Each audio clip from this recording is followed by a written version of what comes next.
Hello, friends. Welcome back.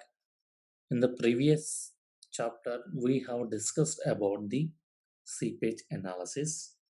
In the present chapter, let us start the new chapter called the compaction of soils.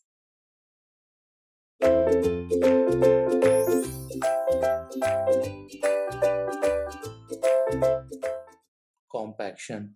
I think everyone might have seen in the reality also. Let us say the best example is everybody might have seen the construction of the roads. So before the construction of the CC payment or the construction of the flexible payment, you might see that some road load rollers and they will move on the payment, right? Everybody might have observed that. Then that is what I can say it as a best example for the compaction you will see in the real life for the construction of the roads. And the question is, what is mean by a compaction, isn't it? And why do we have to do the compaction, isn't it? So normally, the compaction is nothing but it is a process due to which the air in the soil will be escapes such that the soil gets compressed.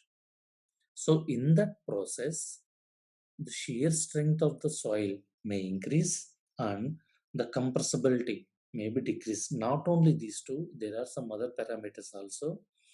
Okay, what is meant by compaction? So compaction is nothing but a it is a process by which the soil particles are rearranged artificially such that to remove the escape of the air particles present in the soil structure. Suppose, let us assume, suppose if I draw the three-phase diagram for the soil structure, let us assume that at some particular site conditions, let us assume that this is what nothing but a portion of the solids, and this is nothing but a portion occupied by the water, and this is nothing but a air. So this is the three-phase diagram before compaction.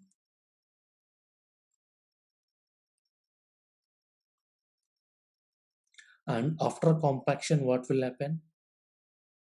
So after compaction, it is nothing but some sort of stabilization in which the volume of the soil is decreased by escaping the air between the soil particles in order to increase the shear strength.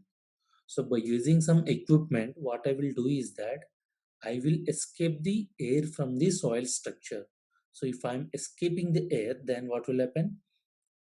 Let us see if total V is the volume of the soil sample. So as I am reducing the volume of air, then my total volume of the soil sample will decrease. But my solids volume will remain change and my water present in the soil will remain change. Let us say V is the volume of air, VW is the volume of water, Vs is the volume of solids. Vs will be same, volume of voids will be same, but volume of air before and after compaction will be different. That means if we are applying the compaction on a particular soil, we are escaping the air voids, escaping of air voids. That means compaction. It is nothing but a process by which soil air particles will be escaped such that we can increase the shear strength and also we can decrease the shear strength of the soil sample. And we can say this compaction is nothing but an immediate process.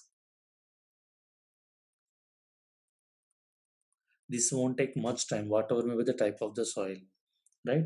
Even if you are taking some sample of soil, uh, if you are compressing it with our own hands also, at first the voids between the soil particles will escape. After that, if all the voids are escaped, then even if you are still applying the load, then water between the soil particles may exchange.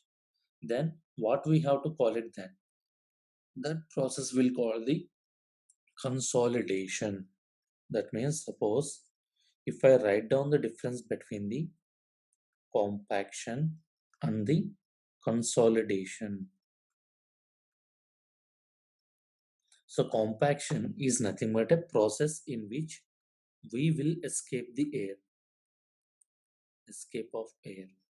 In consolidation, we will do the escape of water.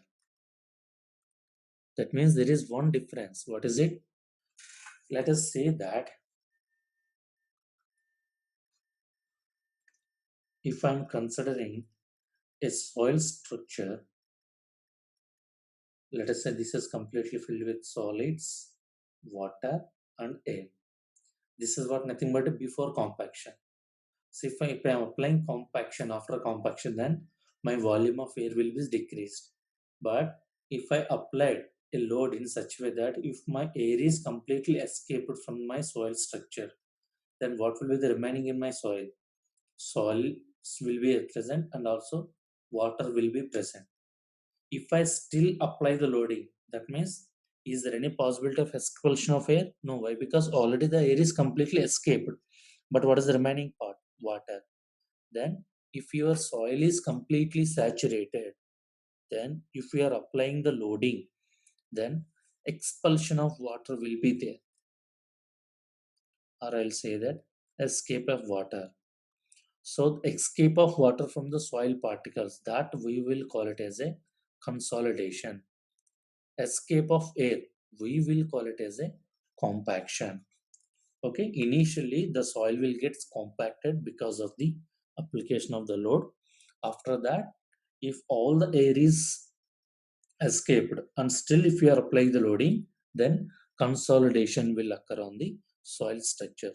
Hope we can understand the difference. So wherever if someone is asked what is meant by compaction, it is nothing but it is a process in which soil is stabilized by expulsion of the air. What is meant by consolidation? It is a process in which the expulsion of water will be there such that the stress will be increased. Okay, this is what about the differences between the compaction and the consolidation. Okay, now, so what happens if you are doing the compaction? Our shear strength of the soil will increase and also your compressibility will be decreased. So if you can understand one thing, the volume of water content will not change during the process of compaction. Or what we'll do is that during the compaction we will use some water, due to which the the air will be escapes easily. Okay, in the next video we will discuss about the what are the laboratory experiments we will conduct the compaction. Thank you.